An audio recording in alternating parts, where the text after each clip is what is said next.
Halleluja. Ja, vi tackar för att kunna mötas på folk här. Vi till om att styrka och stämpla och halta och stärskon och vaknon, orvaknon och väkande och utkladder så läsner att vi det och utkladder till den strojt han bardiga vi stand i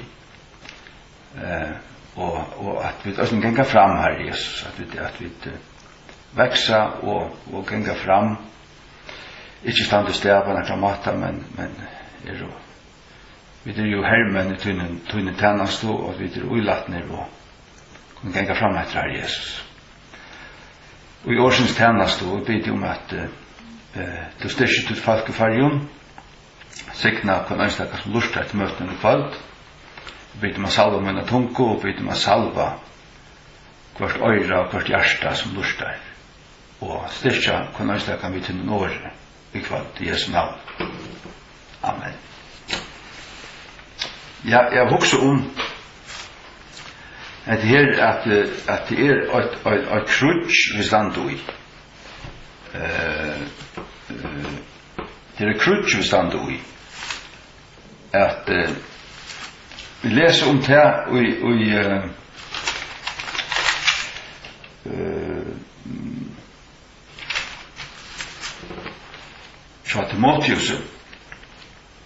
Timotheus. Ja.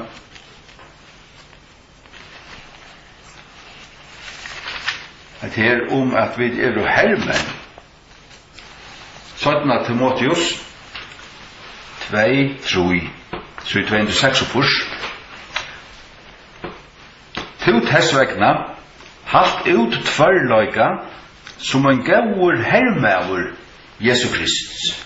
As a good soldier of Jesus Christ. Det vill vita att tar ju en gingen in i hertjänast och så har han efterlätt i allt. Han färden från ötlun, akkurat som tar Jesus kallar i sina lärsvånar, tar arbete här, fiska och önsett vi Tallhantebona, Matteus, till Levi och han kallar Matteus och så är det och tar för fra till gamla och tar för fra ötlun och fyllde honom.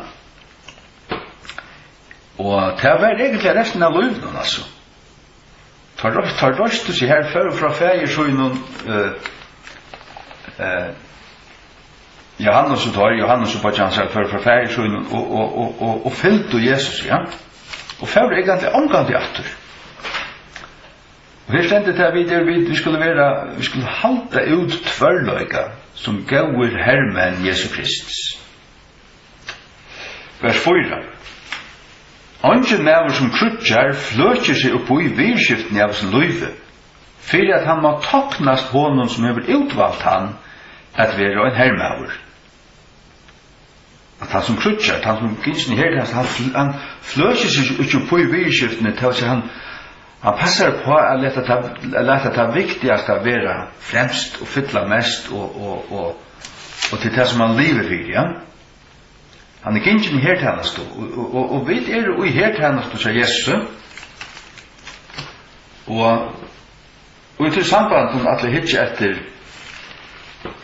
okkara kruksfarslo 17 Korint 20 tåsar om til at vi tar av våpnen av okkara kruksfarslo ikke kjøttlig men mektig og gjøgnen god 17 Korint 20 Jesus signe møte i kvöld. Sørna Korint 20 fra troi til 224. Til at tau at vi genga i kjøtene, så krutja vi ikke etter kjøtene. Vi i kjøtene, vi genga i kjøtene til lukka som okkar ækfæra.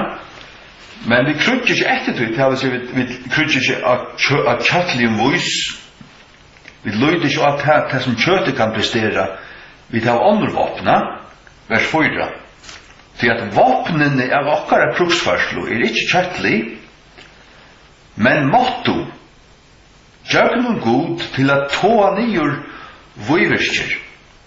Legg mest til, det ikke kjøttlig, men det mektig til motto, og gjøgnen god, det vil si at det gjøgnen til og uttøy at vi ui gode, at vi kunne bia og løyte av han, og lata han berjast okkara bardiar, og la løyte av ta vi ui honom hava bia, og ui latin, at det hansara kraft, som utrattar nekka.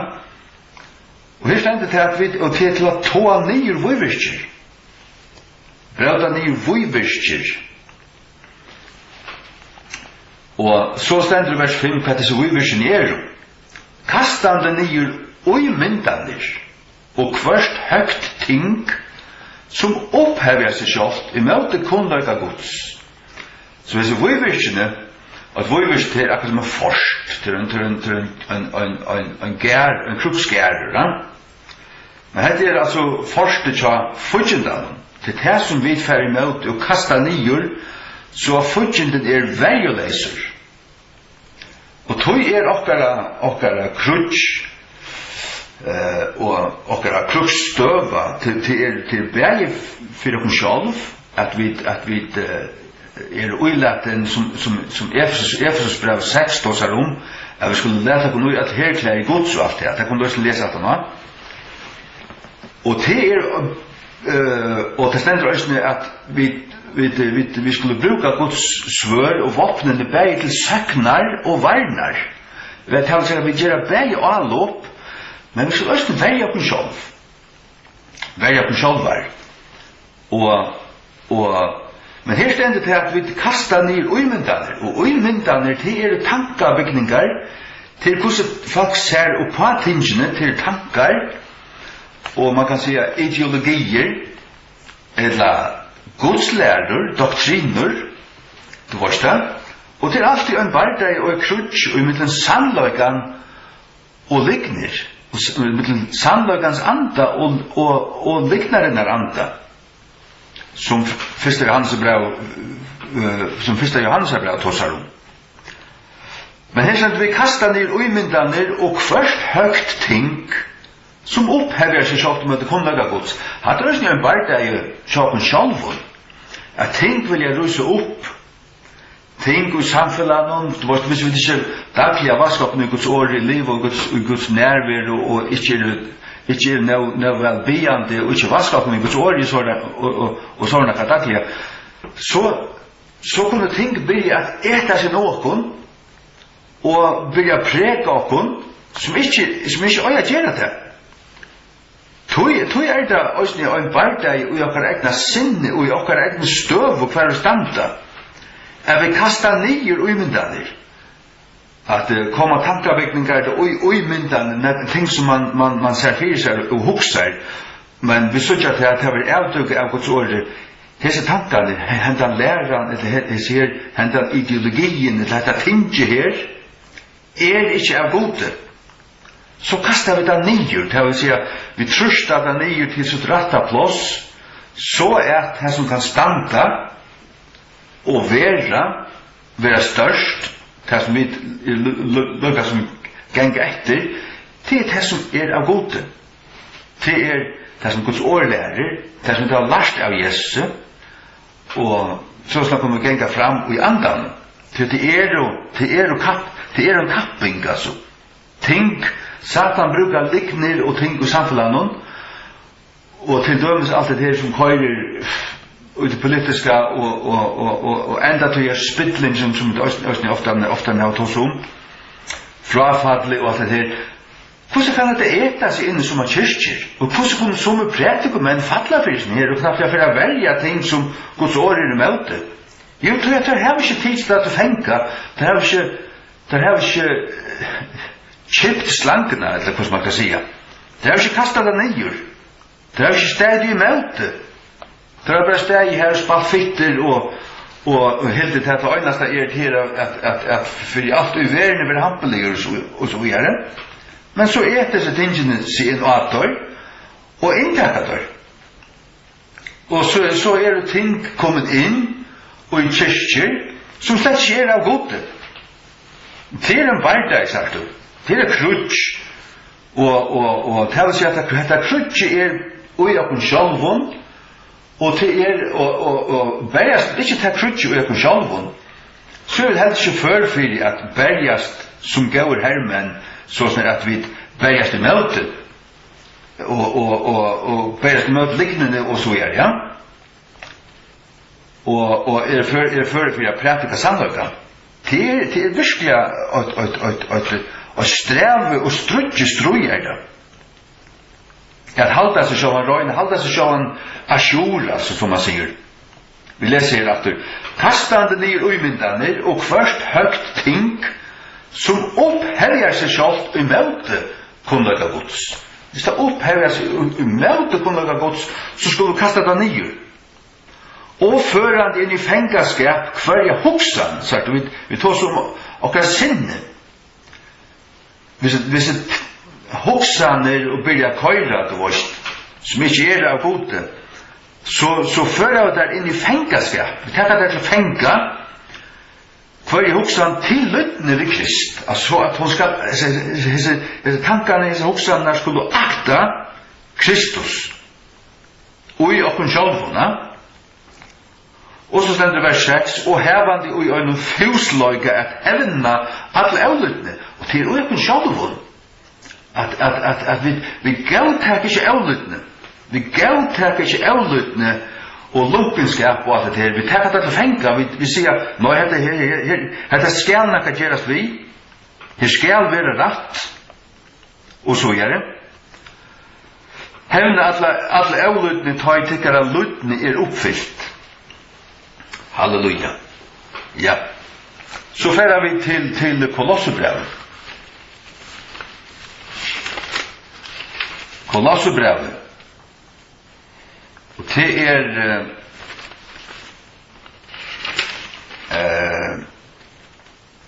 ja, hikk.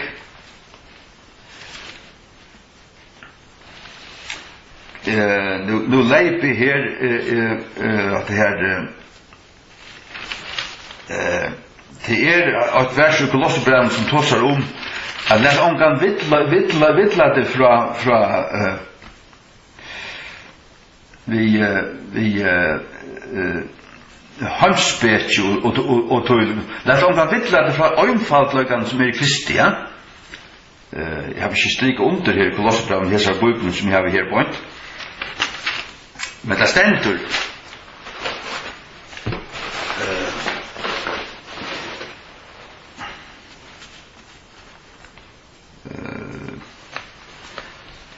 jeg helt det var vers 8, men det ikke, det 2,8. Ja, det 2,8, hikka sutt. 2,8. Kolossebrevet 2,8, være tikkun, vi tar som tankar, ideologier, ting som oppe i tøynet vårt, være tikkun, at ikke nekkar med vår hertætje tikkun. Vi tar som at være hermen, at berjast, og mittlen sannløykan og legn og ideologier og fastlærer og alt det som oppe til vårt. At han ikke skal kunne hertæka og kunne gjøre noen heimspetje. Til filosofi til vårt. Til som prestene blanda på teologierna. Tar øyde ikke bare teologer, men tar øyde også fil. Altså, tar filosofer også. Tar halvt til at tar må også være filosofer. For å kunne tale. Altså, og så snart blanda der filosofi og på i godslære. Men her tar jeg selv Guds ord, hva det møtet du? Hva det tikkun, at det ikke nekka med over her, tætje tikkun, kjøkken hansbetje, og fafangta vittlo, etter manna sige, det som mennesker sige, det som onkel griske tontjarar, jo er 500 fyrir Krist, så du hoksa i Grikalandet, Sokrates og Aristoteles og annars lukt svass.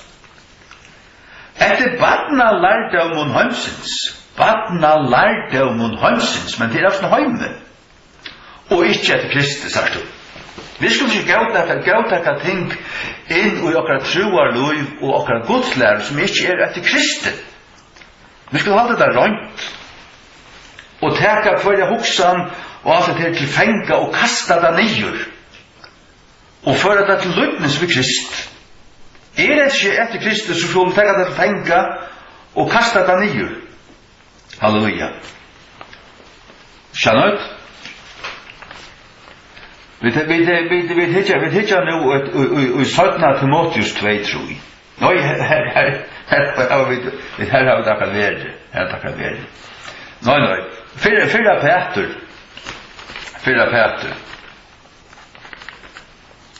Peter. I Jesu namn.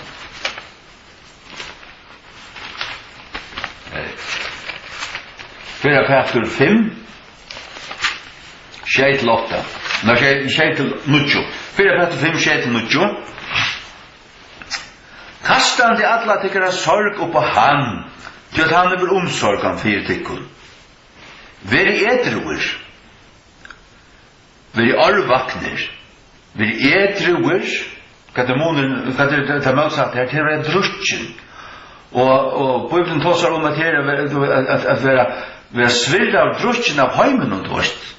Det skulle du passe på, at storaner og alt, at heimren et seg nåkon, og ta året som da så oi okon vil avfruktbart, til det andre ting som køva da. Nå vi skulle være edru, og det det som Jesus tåsar øyla utan kapitlen han tåsar enda tøyna, det at vi skulle være verkir, ikke vi skulle være vakner, og ikke leta kon vidløya. Vi edruer, vi arvakner, så jeg tykker det motstandare. Det var en motstandare. Øysene, det strøy ikke bare i okken sjálf, at halde okken sjálf røgn og asjor og alt det der, som gaur hermen, men det var ikke en motstandare. Og en som utanfor okken, som bare smøter okken. Tykker det motstandare djevelen, som en uilande leiva gonger han gonger søkjande kvann han kan gløypa. Så altså, det vil si at er det ikke arvekjen, er det ikke edruer og uilatner klare til barde og bergast, så kan den der uilande leivan som gonger hun kan gløypa okkur, han løyter etter hver han kan gløypa. Så blir man passe på, vers 9, hver hun stand i møte, det vil si vi skulle stande honom i møte, ikke nøyt, for hun stand i møte, støvefaster i trunne, og tryggven her alt det som vi da har lært, alt Bibelen har lært, alt det som Nye Testamentet og Gamle har lært okkur, til alt læreren som holdt det, til doktrinan, alt somul, den kristna læreren. Vi skal standa støvfast og utrunne, vitandi at dina somuluingar vera fullførdar og i brøren tykkara, som i heimen. Ja, halleluja. Og ja.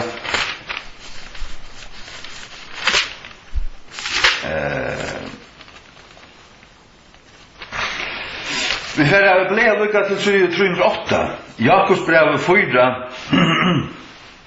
Jakobs brev 4:6. Her stendur nakka luktandi her. Undergjevet tykkun sjálvan tøy fyri gode. Standi i møte djevelen, og han vil flytja fra tykkun. Vi løser her på en han hver standi i møte, ja. Men her stendur, her skulle jeg få Møyre Ljøs, han sier først, vi skulle undergjeve okkur god.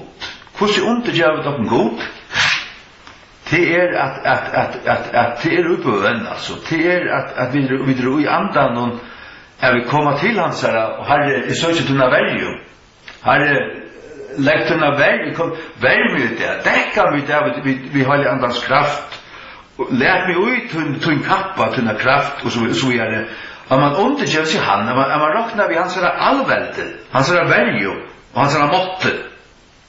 Vi da leser Guds mått her, i Filippin 20, Janne, at Guds vapen motto, og det i djøkken og god vi brukar det, det vil si at vi ganger ikke ui kjøtten som vi tror løser, men det i andan, det vil si at det i trygg, og det i bøn, og det i alle det god vi vinner. Stand i møte djevelen, og han vil flytja fra det. Så flytjar han, akkurat som at han kommer først til Jesus, han sverre atter vid Guds åre, skriva stendur, og djevelen fer fra honom. Han fer fra honom, tar han stående møte, ja. Halleluja. Ja. Hek. Hebreerbrevet 12:4. Det är gott att äta av Guds ord.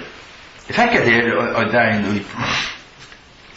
Att det någon gått färdig sedan att det kom allt till mun Lukas till nästa möte och är skundar mig skriva det nyår. Hebreerbrevet 12:4. Här ständer så det är äckliga ständigt. Undalkosta stendur. Tid har ikke enn gjort motstøv fram et blaue, strujande mot synd. Altså, dette sier til at okra struj mot synd, at halda synd ute. Til øyre vet at et alvorlig struj tjåkon. Vi øyre tekka til alvorligt. Og jeg vet at det blir til.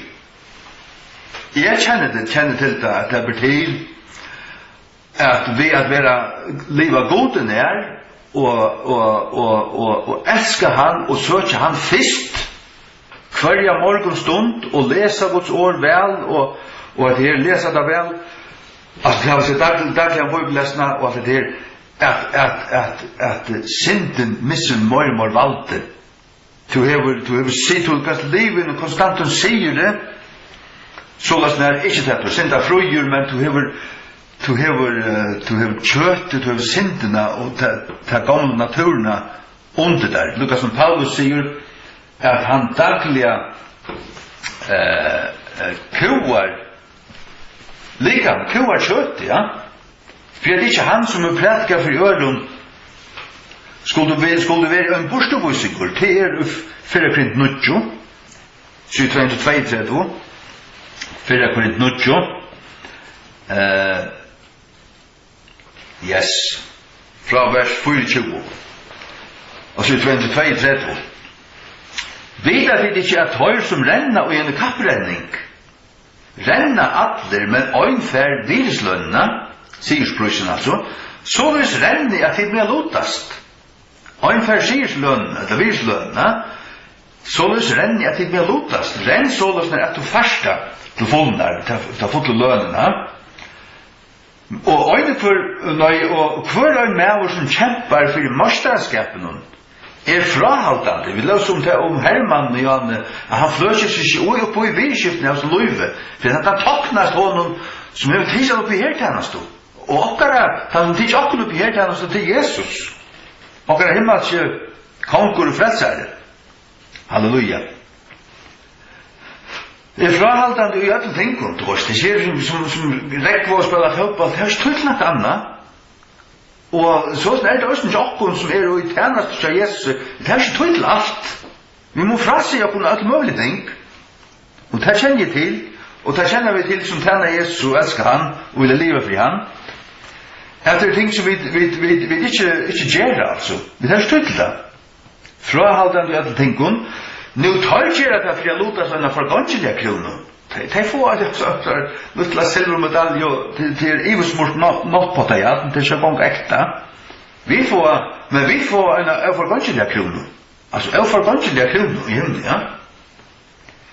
Jeg tror såleis renne, ikke som vissulige. Såleis berges det, ikke som øyne som slår i tømma luft. Vi slår ikke tømma luft, vi vet hva vi gjør, ja. Så sier han, men jeg halte under mot lika. Han halte sitt lika under, han kloa det. Han legger det under andan, ja. Og fører det inn i undergivne. Fører det, at det krever en vilja. Du må føre det, takk under. Og når du skal akta her, du skal under, ja. At det ikke vil noen brøkt om ta jeg har praktika for i øren, jeg selv skulle være en borstelvisninger. Det vil si, hvis han ikke tog hånd om kjøttet, de gamle naturene, og kua gjerne, og ikke lette han dominere, så kunne det risi opp. Og ombrøyt han, eller dominere han, så at han ble en syndatrealer, og god ikke kunne bruke han til noe som helst, og han kunne være en borstevusninger. Det vil si, god kunne, selv Paulus måtte som han sier så over her, halda under så likan. Han måtte føre det under. Så vi heva alla tøyna tvär natturer. Sjalt vid endefødder. Vi har Guds natur i ökar hjärsta och ökar inre människa. Men det fallna, vi har det fallna naturen att strujast vi som i ökar köte som vid må hava bildbukt och som Paulus säger halda nere, halda under det har sig så råkligt iver. Vad är iver? Det är inte för den människa. Han är inte naturen, hon ska vara iver. Det är nu får jag till 4 Petrusbrev 2:11 till så 3:11. Och så 3:11, 4 Petrusbrev 2:11. Här klosar han om att här. Kärliga hatt älskavo är böne tyckom som främmandar och pojla gröjmar. Halte tyckom fra kötlig och gyrdon som krutjast och möte salene. Sagst du, halte tyckom fra det vill säga man är bara frahald, men det kan lisa om han som är kappast eller uppe i mästerskapet och kappast och ränner och allt det. Han är frahaldande. Och så nästan jag vet också halta kom fra självmark, halta kom fra av sömmeln tinkorna hitcha och kvar att de sociala medierna här som det är och så vidare att det inte skålar in og dolkarakon halda tykum fra kjøtligen gyndun som krutjast med svalene, det krutjast så vi da litt om at djevelen gonger og løytar hva han kan løypa det vil si at truga knappliga falla og være oppeten og knappliga falla og gjøre gamla synder som du vil bunden av fyr hvis du ikke passer på det hvis du ikke passer på det, vi må passe på oss.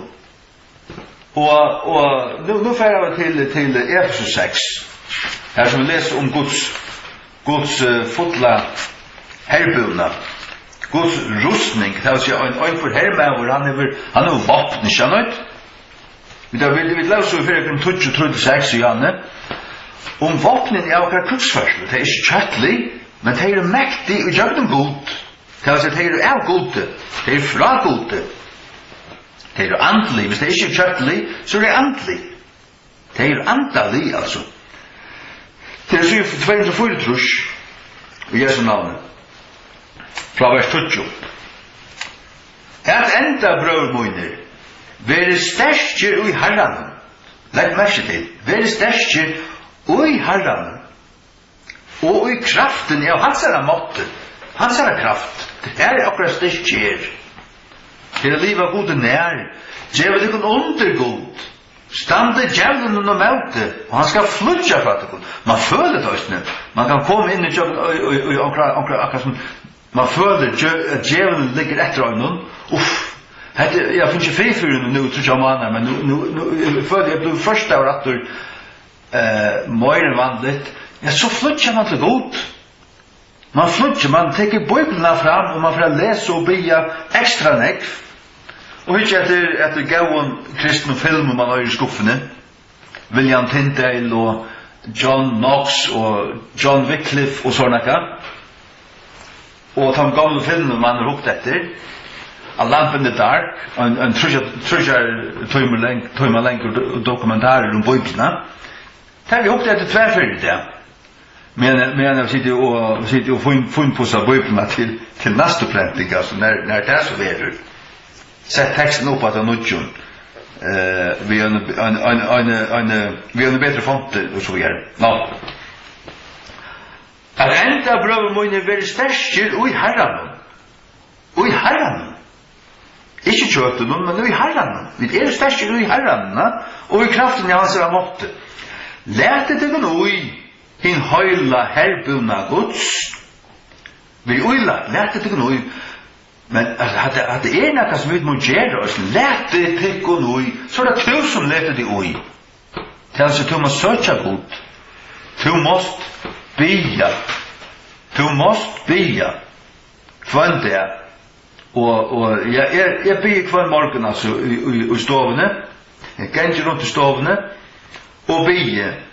be så som personligt lukka som fram i hjärsta, så har vi också nokst nekva bønder og folk som be for ta kar lukka som en skøva plata, som en trumla som kar i jöknun, som også växer imot lukka god lekka med hjärsta. Og så be for landet og folket og samkommun pastoren. Jeg be for Benjamin Netanyahu og Isak Herzog. Jeg be for israelske herovast og israelske herren og ditt og datten er god verdør og er god byrja at hette ut av sin anda og senda vekking med det gjør her. Det be dagliga. Halleluja. Ja.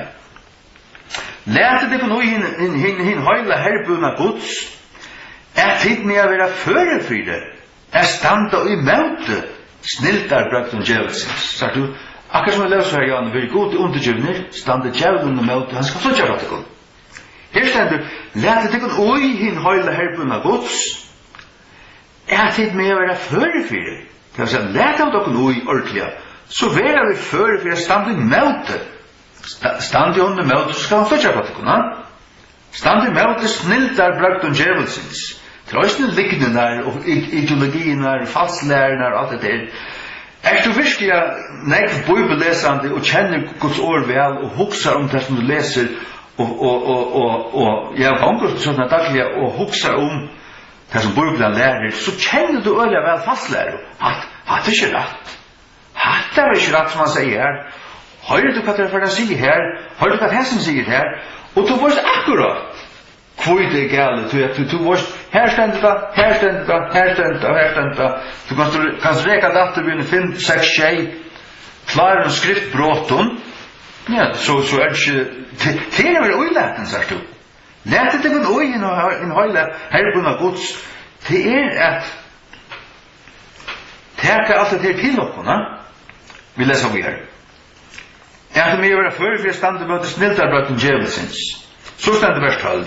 Så jeg vil bergast ikke møte kjøtt i blaue, men i møte første dømmen, og i møte måtten, makten, kraften, og i møte stjørnaren av myskri hesar veraldar. I møte andligere vansko i høven plossun, hatt hierarkier og i myskursins rujtje. Satan overast, og han hever sånne erska demoner og onde demoner alt det der og djevlar dvorst til det som vi bergast til møte og det altså for at aftur til det som vi løs kjapater til hendan leivan som gonger gonger som en øyland leiva og vi gløyper okkur og gløyper okkur vi at vi missa fjautafester og i trunne, eller missa fjautafeste i lærerne, missa fjautafeste og i okkar samføringen, missa troargleien eller troarvissuna og så videre. Men det misser du ikke hvis du daglig og i Guds åre, daglig søker Jesus, daglig bier, og hvis Herren legger der ting av hjertet at gjøre ting, tjenester og annet, at du gjør det, til de sørste leier det, men fyra leier det. Fyra leier morgen, det var godt vevor. Jeg kallte om at Toftavatn, og at jeg mer bare genga en røylig at jeg rundt om Toftavatn, og det var akkurat som God kom til mun samført med dette her. Altså, to øyre en stakk av Johans evangelium og Romerbrevet heima. Det er en kassa og fer langt bygd. Og det kom så, det var så sterk samføring til at det var, jeg kjennet av meg, det var fra Guds anda, og jeg gjør det så. Og så etter sørste leier der, ta sier andre med meg, for til havner. Jeg atler meg til Santier, men så stekker jeg her, så bør det aldri til det, at jeg tok nekker gøtt i havn, og bort jeg en høyland kasse ut, her 208 trus. 208 trus hefter ui, ja? Vi har en traktat. Og man kjenner det også at man kommer heimater, at man fikk kall, og man var loje, man fjør og gjør det her, man føler til at man styrstur, og man lukkas tøy at du sterskur og til tjenastur. Vi är inte oilat, vi är inte att här salva eller utrustade bara till att sitta hemma. Nej, till att färra ut och bärgas alltså. Vapnen så till bärge till att välja och men östen till att göra allop. Vi kan också lägga på och till har vi färra ut vid åren. Eller vittna för åren, eller be för åren till så ymesta. Men jag kan ta över att göra allt det här. Vi tar över öjen och leva för Jesus. Inte lätta lösa lätta ljus viktna eller lätta på kallna. Hjärta måste kallna. Hik? Ja, vers 13. Hvers vegna tætsi ettikun hinn høyla herbuna Guds, tid med at vera førefyre, standa I møti at de enda den. Ta kjemur, og tan ande, ta I røndar dæveren kjemur, tan avgjørende dæveren. Her som hvis du ikke hei haft veri uilaten og klare, hvis du ikke hei haft passo på at du styrste og liva gode nær, alla hinna degen og æren tan ande dæveren kom, så kunne du være tidsen av baude, og fatle man kan säga en frostingar det ja. Men hvis vi det och så hvis vi tar ett av Guds fotla herbuna så kommer vi vara för standa och standa I möte att det ända det ta I djävulen till möte nej han klarar han står I möte och så vi är ständer vi är det och här var det just allt för det just allt som vi skulle göra är standa inte fatla men standa till att säga säkra till vit och till starkare pastor vi I gode vi har Guds anta och så första Johannes brev 4 säger att större han som I tycken än han som I hemmen Bøtmunnen til det säkra hemmen det större han som I tycken än han som I hemmen vi talar om säkra oi god oi Jesus sigeren okkara så kunne vi bare hatt I høgt vers 14 stande tog hervande til gralendar gyrder omkring vi sannløyga sagt du sannløyga ikke lett akkur her takka vi av hømsbyrkje og fafondare vittel og badnalarda om hømsins og alt det der ikke lett akkur her takka veldet og snerra nei vi skulle standa sagt strøy øyla nek vi okra sinni og meiningun og hjärsta til her bardagen ver til sinni og hjärsta her tidsi så to fengaur til her kampen kom fyrir seg så skal man passa vel på hver tankon og hver uymyndan man dvøler iver og lette komme inn i seg så han kommit hit på ting och vi det så under vitan de unga de fisk hemmen och vi tänder själva på av till och vi känner samfället vi vidare att det till verkfatt landen och bla bla bla och alltså vi man vill ju vi så vant och man lustar man har dessa pestarna och kunde brukas till näka och till alla tjejer och tutsch kunde inte brukas till näka men att man röjner och höjande och sådant och vet kvöjda sig kunde brukas till näka kvöjda gäller så dem och vet att hattar en sann evangelisk rattboande präster ja men och det kan han inte vara utan han frälstor och egentligen han inte präster men tar han hyrde pastorer akkurat som vi är som bara årsens tränare under Kristus. Halleluja. Ja, standet hui hävande till gralendar gyrdar omkring vis handlöka och verande i bröstbrinjo rattvoisekar. Bröstbrinjo till det som nast brinken och butchen till det som väljer det här och det det blänkast att det fast och spjautet en poil som butchen eller brinken och hjärta så blir du så deilig sagt og så dørst du. Men du uilaten brøst brinjons, så du hjerten for bringene og hjertet, så at kjemme fortjentene skjøyter okker etter, så kjemme ikke nøyte. Det kjemme ikke nøyte. Og det brøstbrinja rettvusen er. Vi vet at vi rettvis gjørt, vi trygg. Og vi rettvis gjørt, vi trygg, har vi noe fri vi god, vi herre fra Jesus Kristi. Til en støv i Jesus. Men så lever vi østene, vi lever ikke øretvist. Vi lever ikke i leken og stoltre og snøydarøye og ætlun av de ytla. Vi lever så som det som vi gjør det til. Vi lever rettvist. Vi lever rettvist, sjående. Så alle disse tingene har alltid en dobbelt applikasjon. Det som oppen givet av nøye vi trygg, det som vi da få at det stund vi kommer inn i Krist, som okkara, og i Kristi, men så lever det stund utøy. Vi kunne ikke leve som hansensbøten. Vi kunne ikke akta Satan. Vi kunne ikke genga til kjøten. Men vi genga til andan, vi fylgja Jesus. Halleluja. Vers 15. Og tykkara føtter skøttar. Tykkara føtter skøttar. Vi skal ikke være bøynene. Vi fyrer røykingen av gledebåskap friarens til seg for klare til å renne sted. Lukas som Filippus, anden sier, hatt jeg tatt som vagnen her, han får rennande til vagnen her, og fann en mann som leser Isaias bok.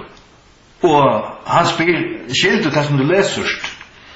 Han sier, hvordan kan det til at han skulle lede opp med, ja? Og så kom han opp i vagnen her, så han var klar, han får rennande. Han var fyrrøykaver til at tjene gledebåskapen. Ja? Framom alt, tekande troar skjöldren, vi har bæg brinje okra kroppe, som bæga fra pylaskåten spjautum såret, og svørlund, og det mest enn likne, det falslæra som selja, falslæra, at vi må halda lærna røyna og så ja. Framom alt, tekande troar skjöldren, hver vi tid skulle være føre for jeg slætja, alla hinnar eldsli og örvar hins ytla. Ta ytla skjuter örvar etter okkon, og i gamla hadde tar korda okkurst brennande evne, fremst av poilen, så kom en brennande poiler, og så kom eldur her som poilen rakte, ja. Men her du enda skjölderen, så kan du tekka han opp, og så rekkar poileren fra fortjentan skjölderen, og så sleknar det som elderen, så blir slett ikke skapter av ned. Halleluja. Og det er ikke kjolm frelsen her. Sørst du. Vi tar her brøstbrinn i rettvusen her. Det er Jesu Kristi versk. Vi tar føtter skøttar ved fyrrøkningen av gledebåskap friarens. Det dreier seg om gledebåskapen. Jeg vil ha fusser og til røyere for ut, eller av vittna, eller bia for dem avfrelst, vi kunne gjøre så imest at du økjene. Og så skulle dette troar skjöldren, akkurat trygg, vi røysene, til nekka som et øye i andan. Alle disse tingene øye i andan. Men for vi skulle heva det i andan, og være livande, og være øylaten, så må vi være livande og fortsettande at avhaldande søkje herrande vårt. Bøtja okken for hånden, gjev okken under han. Jeg kjenner særlig Amar vi tvørst, og skrev knelane i bøn til god, og be ordentlig plunta, ferdig knæ, og la hendene opp, og be til gods. Det er en kraft ut i, det helder nekket. Det er ikke til fannyttes. Gjør man det daglige, og hever det til fastan vana og sin løyve, så brøyder det virkelig igjen.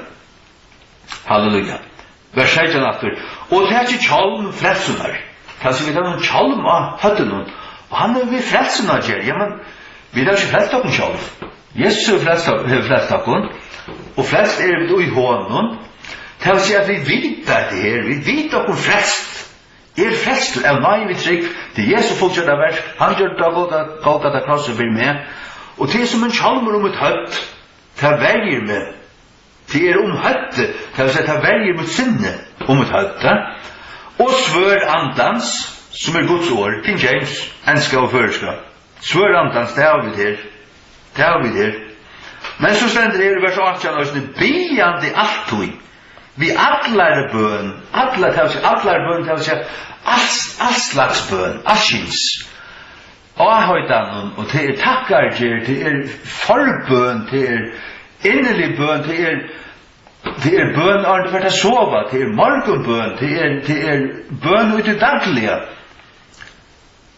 Hvis det god legger opp av ditt hjerte, du har alltid biande vårt av minne, ja? Biande alltid vi allare bøn og avhøydan, og i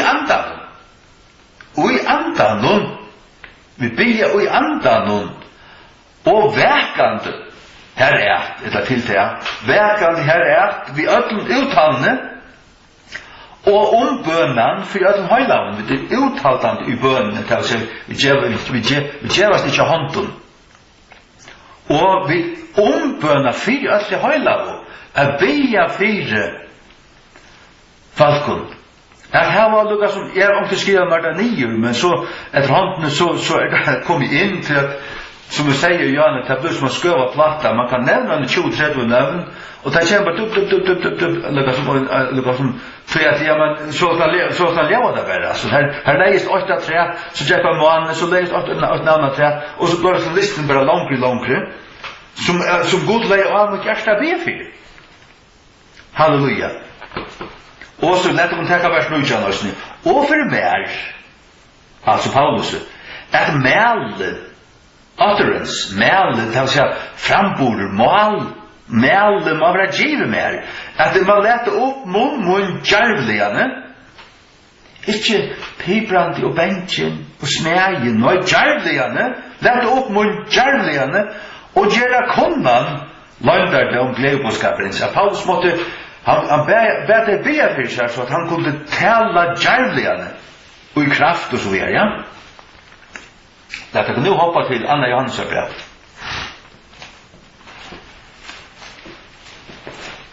Det er 23. Et vers som vi drev ofte, det er ofte når jeg siterer, det er vers 9. Og så 23. Hver som helst og misbryter, og verer ikke verande og Guds lære og Krist, abideth not in the doctrine of Christ. Legg verset til, heter en som hever vere, til annars kan han ikke være verande. Legg verset til at her til Babsversen der øyne frelster, jeg vil frelster. Heter en som hever vere, annars kan han ikke være verande. Akkurat som Jesus tar han lærer om at han er vuntra i videre grøyna der. Han sier, vere verande i mer. Han tar seg her til sine lærersmåler. Tror vi at det er relevant for Raimond at han må være verande i Jesus. Vi leser av dem til at hver som helst er misbryter. Fyrst gøyver, altså. Og vi er ikke verande i Guds lære Krist. Hever ikke god. Det er hvis han ikke er verande, men at vi er borste fra de sånne lærerne, for å lære okkur grunnleggende fortjert, okkur grunnleggende falska lære om en brøyder fullstendig for Jesus at han er skapter, at han er en god som jo vittne lærer til dømes. Vi vet at vi, altså alt vi evangeliet flest, og vi sier at jo vittne har ikke Jesus, så vi hører hva det sier, altså hva Jesus prædikar dit, og så hvis vi leser sin lærer sin av hva det lærer, så sier vi at det her har slett ikke Jesus. Og så vi ja, jeg nevnte det bare som døme. Men vi skulle passe på at jeg leser til de har fløy fornevnt her i kveld, at det er en bardeg med sannløyga og ligg. Bardeg med ideologier, handspetje og ting som er oppe i tøyene og Guds år. Det her og i bardeg jokken og akkara bardeg til er vera full eller fullir av Guds kunnleika, Guds åre, er vera fuser til er færre ut ved gledebådskapen friarens, og til dess må vi være øylatner, sånn at ta i futsjene kjemur og en lealigere løt og en frastingarstund og vi frastakon at vi tar ikke og fullstendig nakner eller ikke uilat, ikke klar til bardeia og tepa bardeia. Nei, vi må være klare og vekande og frasi oss det som man gjør og leva for det viktige. Halleluja. Hver som helst vi misbryter og vil ikke verande i Guds lære Krist hever ikke god. Men han heier god til han verande for Guds lære Krist og er misbreit. Og hva ordet stender her i King James for misbreit? Whosoever transgressive. Man tror det, ja? Whosoever transgressive. To transgress til stuja for kjærst. Til å genga og til å genga du skal og til kristne og være kallet til som høyre til veien du skal genga av venuna men misbryter du så til fern skøyvor du varst det og tog dette stendur og vil ikke være i Guds lære Krist til han finner trykva fast han er virkelig lagt omkring falslærer du varst det og til imsa grader det er ikke alle falslærer som det kunne være falslærer i mån til ordentlig at han fotlast per natta sannløkan vi sier ikke til at øyne hver som lærer neka falsk utanfor god så vi har det et avvist marsk men det det lukka som ydre marsk for å lære dom her for å avnokta opprøst avnokta frelse og nøye trygg for å blanda gjerninger på for å lære katolisismo for å lære sakramentalistiska frelse og ikke evangeliska endurføyngar frelse så nok det du tar frelsa ned og så gjør ja til at det alvorlige ting så stender det hvor han som verande i Guds lære Krist han hever begge fægeren og sonen han hever begge fægeren og sonen så skal vi være verande og i Guds lære Krist halda fast. Halleluja. Nu færer vi til Timotheus aftur.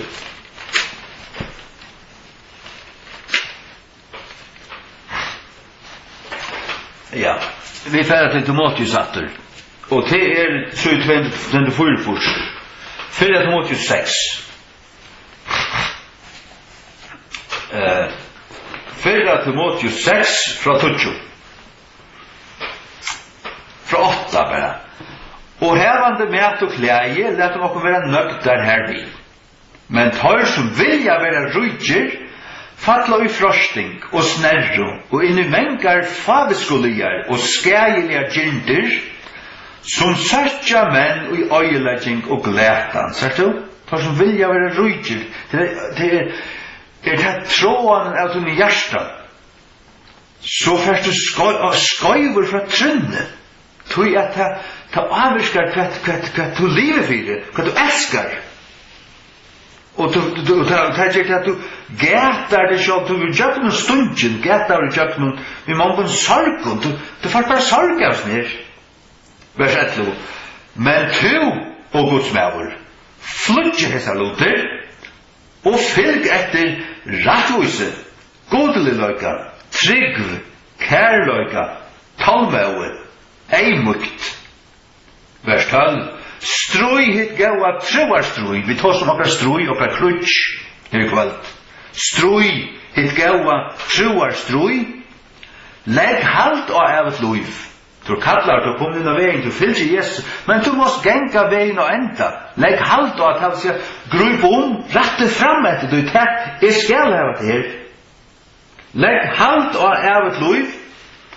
Hver du også kallar, du kallar til det, og har vært virkjent og en gaua jotting framfyrir mongon vittnum.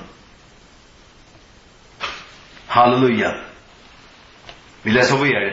Jeg gjør til anlegging og i action Guds som levande gjør alt ting, og framfyrir Kristi Jesus, som framfyrir Pontius og Pilatus og vittna i en gaua jotting.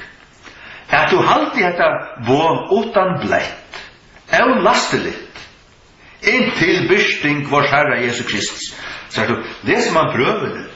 At det Paulus som skriver til Timotheus, han anlegger honom at halde det her utan blett. Du ikke suttlaver, ikke dolkaden. Jeg gjør der anlegging vi action Guds, som livande gjør alt ting, og framfor Jesus Kristi, som framfor Pontius Pilatus, jeg vet en gav jotting, at du halde dette på. Hva er på? Jo, at han skal flytje disse luter, og flytje etter at vi skal gå, og strøy at det gav troarstrøy, og alt det der.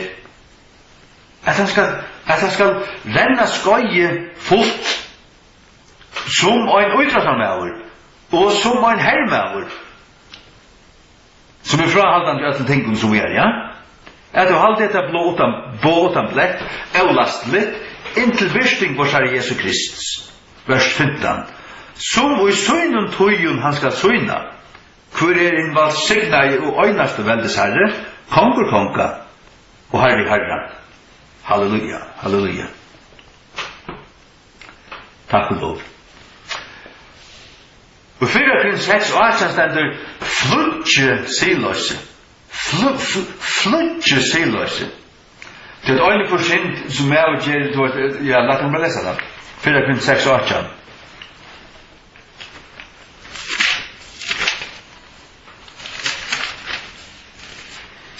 Flutje siløse.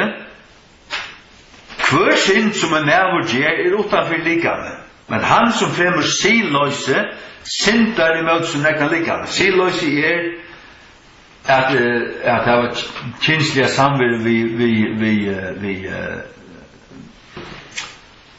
vi øyne du ikke gifter vi. Siløse kan øyne være, men du gifter, så det og du er eldryggur uitjunaland, så det hårda. Ja. Men det som jeg vil vise at det er flutje. Vi tar lyse her i kvall, du har til kvall, det skal standa djevnen og møte, og han skal flutja fra okkona, men det er avvis ting som vi skulle flutja fra. Og jeg har også nevnt sjøvnvarp og ting, telt og vi kunne, Emma for nekva YouTube og truster for dumt her som man selv er subscribe over til, så kan det knapt komme alt mulig svans her som du slett ikke blir om. Hva gjør ikke så?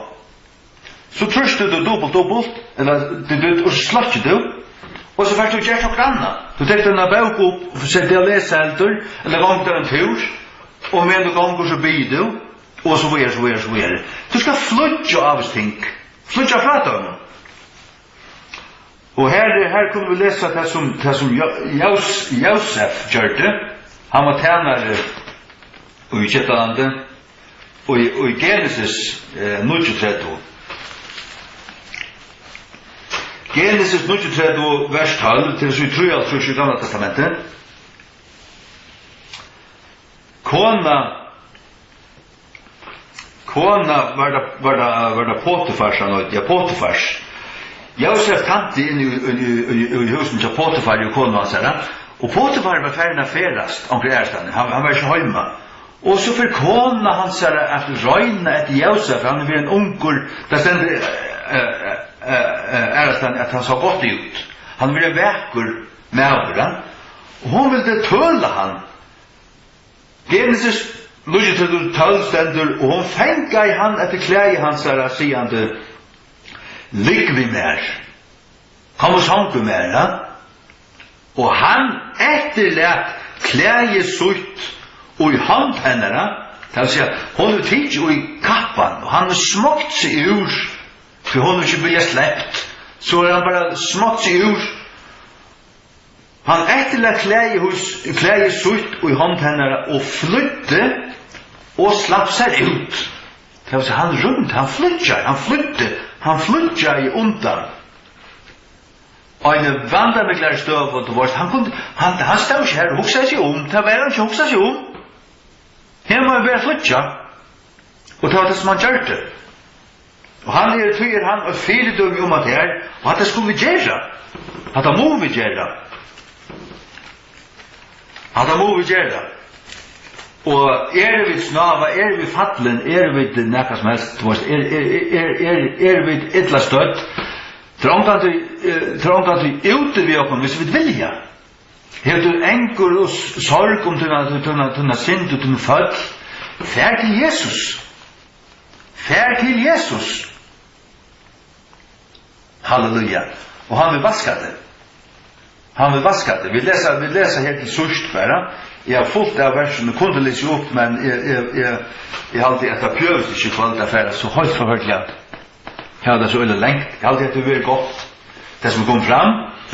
Og det kan alltid blå more, men jeg har alltid at tingen som blir sagt lukka som det viktigste. Det som vi falt til god leie med hjertet. Første Johannes brev 8. Det er så i 318.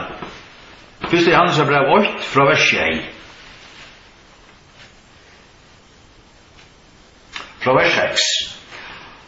Om vi sier at vi tar samfunnet vi han og genga og i myskere, så likva vi og gjerra ikkje sannløyga. Vi kunne ikke ha samfunnet vi han og genga. Genga til akkurat lufsfarsla. Hvordan lever du? Du kan ikke si at jeg kjenner god til å ha samfunnet vi han, men du lever i myskere. Du gjerst myskresins gjerningar. Og ta det genga, så det til dagliga fer, til dagliga vandran. Du kan ikke vandra ut myskelsens stinkun, lukka som generelt, og det bare, det jeg kjenner til. Nei, så likva vi, og gjerra ikke sannløykan, sagt du, vi må gjerra sannløykan. Vi må genga, men så stendt det i vers 1, men om vi genga i ljausen, det vil si, og genga i ljausen til òsnen, til å genga a liva vi gode, at liva i luttne og så videre, men òsnen til at du letter tingene, du tenker ting, du krekvar ikke ting, du bøler, eller du bært af framfyr god, og hjarta da, og bært af framfyr han, tunne fall, og ting du burde gjort, og ikke gjør det og så videre, og det har vært alt vaska, vi er så blau, ja. Om vi gengur i ljausen, og så han i ljausen, så har vi samfunnet for vi annan, og blau Jesu Krist, sonar hansara, ransar okkur fra allar synd. Om vi gengur i ljausen, hatt han besamma vi tog i Rom 8:8, så han jo ungen fordømning for de som i Kristi Jesu, som ikke gengur etter kjøten, men etter andan. Det saman tvinnan av baven, du skal genga ut til luiven og til ljausen som du har finnet ui Jesus. Det at liva ui gode. Og det byggest ikke av gjerningar, det byggest av Jesu fullgjørda versk. Det byggest av hans rønsande blau og hans frelseverk som han gjør fyra kun. Men at liva ui gode og genga fram, det at liva fri han. At liva vi hånden, som vi laus her. Vi kunne ikke genga i myskri. Nei, vi må genga i ljausen, vers 8. Om vi sier at vi donga sint heva, så svitja vi dokken sjálv og sannløysen ikke ujokkun, vers 9. Og vi gjata okkara sinter, så han trufast og rattvuser at fyrtjev okkara sinter, og at rønsa okkun fra allare eurattvuser. Om vi gjata okkara sinter, så han trufast og rattvuser, er fyrtjev okkun. Men vi må gjata, til han parsler at vi gengur i ljausen, og ikke gengur i myskene. Gengur i myskene, så har vi valgsindene, og så det her vi vilja bedra. Så var vi her i dag, og alle var her i morgen. Men tal med moderen satt til kristna til det, om han snavar, så han sorg og trea, det burde ikke være hent. Og han fer akter til Jesus og gjata det, og så han røgnklæger, og pletter vi rødsaver av, og han prøyser Jesus for hans nøye, og så gonger han fram. Vers 20. Om vi sier at vi ikke har synda, så gjør vi han til en liknare, og åren hans er ikke ujokkon. Så vi kunne ikke gjøre det ikke ha synda. Du vet altså, vi har synda, vi kommer til kors av Guds stort. Rom 3:23. Alle har synda. Og vi synda også, ja. Men vi vil det ikke. Vi gengur i ljausen, og levde vi så levde Guds barn så som da og hjärta sunnen innskjer og vil, så levde det pura synda frukt. Men trobladsen her at vi lever i videre enn usen kjøten og vi tar enda gamle naturen av bergast vi, og det her vi skulle krutjast i møte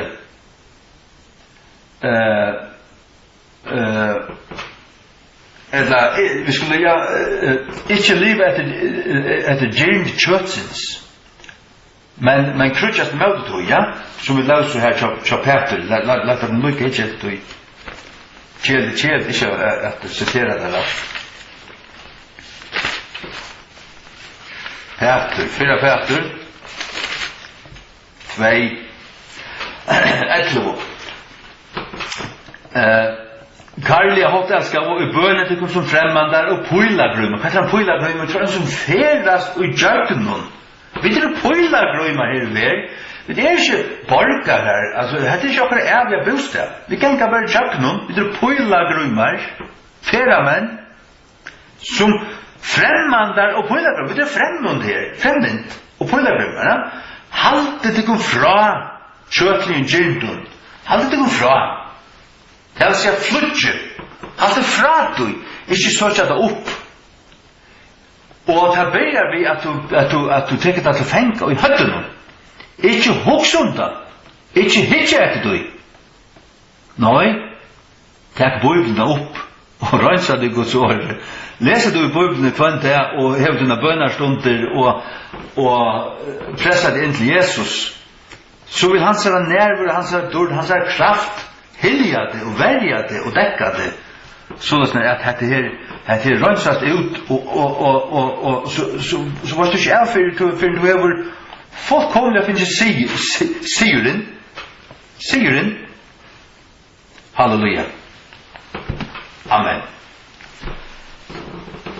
Takk for Herre, som det her som det har lyst ut, det som er suttja, at vi bergast ikke i kjøten, men det vi da finner mektig våpen, og vi kan bergast i jøgnen til, i jøgnen god, til to det som vi fer i jøgnen, kommer til tøyen, og kommer inn ut her, og liva ut her, så vi uilatner, så her har vi alle disse våpnene, som alt her vi frelser, til alt det som tøyt folkene verk, til rattvise, til din frelser, til trykven du giver okken, til bønnen du giver okken, og alt det her, er vi livet i tøy, så er vi fullstendig av varter, og så kunne vi sløtja arvarens ytla, så kunne man brenne det her etter okken, vi sløtja der, så det ikke kommer inn, ikke brenne okken, og vi blir ikke skatter i høver, men kunne genge fram fullstendig sikrande, og takk for det her også at som stender i 1. Johannesbrev 4:4